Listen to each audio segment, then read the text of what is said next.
মেঘলা, আপনাকে ধন্যবাদ। আপনি যেমনটি বলছেন এবং আশুলিয়ার শ্রীপুরে রয়েছি এবং আশুলিয়ার শ্রীপুরের হাসান কলোনি সহ আশেপাশে যে প্রায় 10টি গ্রামের বেশি কিন্তু এভাবেই পানিবন্দী রয়েছে এলাকাবাসী।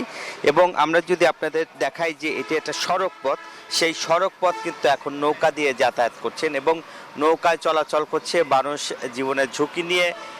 তারা কিন্তু কলকারখানায়, যেহেতু আসলে একটি শিল্প অঞ্চল, এই শিল্প অঞ্চলের ঠিক রপ্তানি প্রক্রিয়াকরণ এলাকা, রপ্তানির যারা শ্রমিক তারা কিন্তু আসলে কাজে যোগদান করছিলেন এবং 2 ঘন্টার বৃষ্টিতে কিন্তু তলিয়ে গেছে। এবং দেখতেই পাচ্ছেন যে এই যে জলাবদ্ধতা, এখন কিন্তু আমরা প্রায় 1 লক্ষ মানুষের যে বসবাস, সেই মানুষ কিন্তু এখন পানিবন্দী অবস্থায় রয়েছেন এবং আজকে কয়েকদিনের টানা বৃষ্টিতেই কিন্তু আসলে তলিয়ে গেছে এবং পুরা গ্রামটি আসলে তলিয়ে গেছে। এছাড়াও কিন্তু আশেপাশের আরও কয়েকটি গ্রামে কিন্তু এভাবেই আসলে পানি জলাবদ্ধতার সৃষ্টি হয়েছে এবং উপজেলা প্রশাসনের পক্ষ থেকে বলা হয়েছে যে এই জলাবদ্ধতা নিরসন করতে কিন্তু তাদের কাজ করার কথা। এখনও কিন্তু যে মাঠে তাদেরকে দেখা যাচ্ছে না। প্রশাসনের পক্ষ থেকে কিন্তু বলা হয়েছিল যে তারা জলাবদ্ধতা নিরসন করতে তারা আসলে কাজ করবেন, কিন্তু এখন পর্যন্ত গত 3 দিন হয়ে গেল, এখন পর্যন্ত কিন্তু তারা যে জলাবদ্ধতা এই এলাকার যে মানুষ পানিবন্দী, সে পানি বের করার জন্য যে সরকারের পক্ষ থেকে যে ব্যবস্থা নেওয়া, সেটা আসলে নিতে পারছে না। এখানকার আশেপাশে যেসব ঘরবাড়ি যেগুলো তলিয়ে গেছে, এখনও কিন্তু আপনি দেখছেন যে মালামাল কিন্তু তারা নৌকা দিয়ে কিন্তু সেই মালামাল সরিয়ে নিয়ে কিন্তু নিয়ে আসছেন এবং এখানকার লোকজন কিন্তু পানিবন্দী হয়েছেন এবং খাওয়া এবং এই এলাকার থাকা যারা তাদের কিন্তু অসুবিধা হচ্ছে। এবং এখন আমরা যেটা জানতে পেরেছি যে বিশুদ্ধ পানির অভাব এবং তাদেরকে ডায়রিয়া রোগে আক্রান্ত হচ্ছে, যেহেতু নোংরা পানি, সেই পানিতে আসলে অসুখ বিসুখ ছড়িয়ে পড়ছে এবং যার ফলে সরকারের পক্ষ থেকে এলাকাবাসীর যে দাবি, সেটা হচ্ছে যে তাদেরকে খাবার পানি সংগ্রহ করা এবং নিয়মিত যাতে স্বাস্থ্যসেবাটা যাতে এই এলাকায় যাতে ঠিকমতো দেখভাল করে, সেই জন্যই তাদের আসলে দাবি করছেন এলাকাবাসী। এবং এক কথায় আমরা যদি বলি যে এইখানকার যে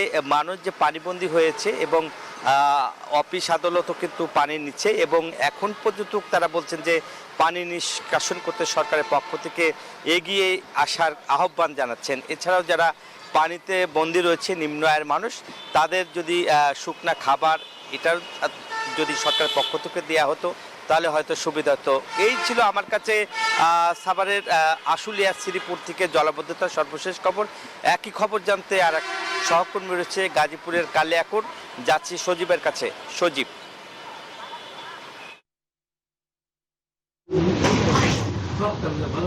ধন্যবাদ নাজমুল আপনাকে। এই মুহূর্তে আমি দাঁড়িয়ে আছি গাজীপুরের কালিয়াকৈর পৌরসভার যে বিশ্বাসপাড়া এলাকা রয়েছে, সেখানে টানা কয়েকদিন ভারী বৃষ্টি এবং মাঝারি বৃষ্টিতে এলাকায় জলাবদ্ধতা সৃষ্টি হয়েছিল এবং বর্তমানে এলাকায় যে জলাবদ্ধতা কমলেও এখন পর্যন্ত তাদের যে ক্ষয়ক্ষতি হয়েছে এবং যে তাদের যেই নিরাপদ পানি, বিশুদ্ধ পানি সহ বিভিন্ন খাদ্য সামগ্রীর যে অভাব, সেটা কিন্তু এখনো শেষ হয়নি এবং তাদের দুর্ভোগ এখনো রয়ে গিয়েছে বলে আমাদেরকে জানিয়েছেন স্থানীয়রা।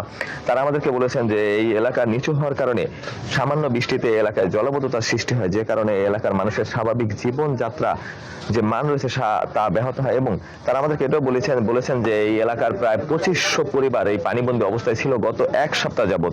সেখানে গাজীপুরের যে কালিয়াকৈর পৌরসভার পক্ষ থেকে বা লোকজনের পক্ষ থেকে কোনো ধরনের তাদের সাহায্য সহযোগিতা করা হয়নি এবং তাদের জন্য যে খাবার, বিশুদ্ধ পানি, খাবার এবং ওষুধ সরবরাহ করা হয়নি, যে কারণে তারা এই এলাকার যে লোকজন রয়েছেন স্থানীয়রা, তারা ব্যাপক ভোগান্তিতে পড়েছেন বলে আমাদেরকে জানিয়েছেন। তারা আরো একটা বিষয় বলেছেন আমাদেরকে, এই এলাকার নিচু হয় এবং এই এলাকার যে পানি বর্তমানে নেমে গেল, এখানে যে ময়লা আবর্জনার স্তূপ রয়েছে বিভিন্ন জায়গায় জায়গায়, যে কারণে এই ময়লা আবর্জনাগুলি বাতাসের সাথে ছড়িয়ে বিভিন্ন রোগের সৃষ্টি করছে, যে সেটা দেখা দিচ্ছে হাঁপানি, শ্বাসকষ্ট সহ বিভিন্ন রোগের জীবাণু তাদেরকে আক্রমণ করছে। এছাড়াও যদি আরেকটু বলি যে খাবার পানির সংকটের কারণে এখানে দেখা গিয়েছে এবং বিশুদ্ধ খাবার পানি না থাকায় বিভিন্ন পানিবাহিত রোগ এবং যদি বলি যে চর্ম রোগেরও কিন্তু দেখা গিয়েছে, যে কারণে এই এলাকার মানুষ বর্তমানে এক পানি বন্দি থেকে মুক্তি পেলেও তাদের যে দৈনন্দিন যে জীবনের যে স্বাভাবিক মান, তা কিন্তু এখনো ফিরে পায়নি। এছাড়া স্কুল কলেজ যে ছাত্রছাত্রী রয়েছে, তারা আমাদেরকে জানিয়েছেন অনেক ছাত্রছাত্রী নৌকা করে বা ভ্যানে করে স্কুলে যেতে পারলো, বেশিরভাগ ছাত্রছাত্রীরা কিন্তু শিক্ষা প্রতিষ্ঠানে যেতে যেতে পারেনি, যে কারণে তাদের পড়ালেখার ক্ষেত্রেও কিন্তু ব্যাপক ব্যাঘাত ঘটেছে বলে আমাদেরকে জানিয়েছেন। এছাড়া যে এলাকার মানুষের দুর্ভোগ যেন শেষ হয় সেজন্য আমাদেরকে তারা জানিয়েছেন যে তারা যে স্থানীয় যারা সরকার রয়েছে, যে পুরসভার দায়িত্বে যারা রয়েছে, তারা যদি পর্যাপ্ত ড্রেনের ব্যবস্থা করেন এবং রাস্তাঘাটে যদি উন্নত করেন তাহলে হয়তোবা পরবর্তী কোনো বৃষ্টি বা জলাবদ্ধতার হাত থেকে তারা রক্ষা পাবে। এই ছিল গাজীপুরের কালিয়াকৈর বিশ্বাসপাড়া এলাকা থেকে আমার কাছে সর্বশেষ। ফিরে যাচ্ছি স্টুডিওতে, রয়েছেন Meghla. Bashundhara public school and college 2026 শিক্ষাবর্ষে ভর্তি চলছে।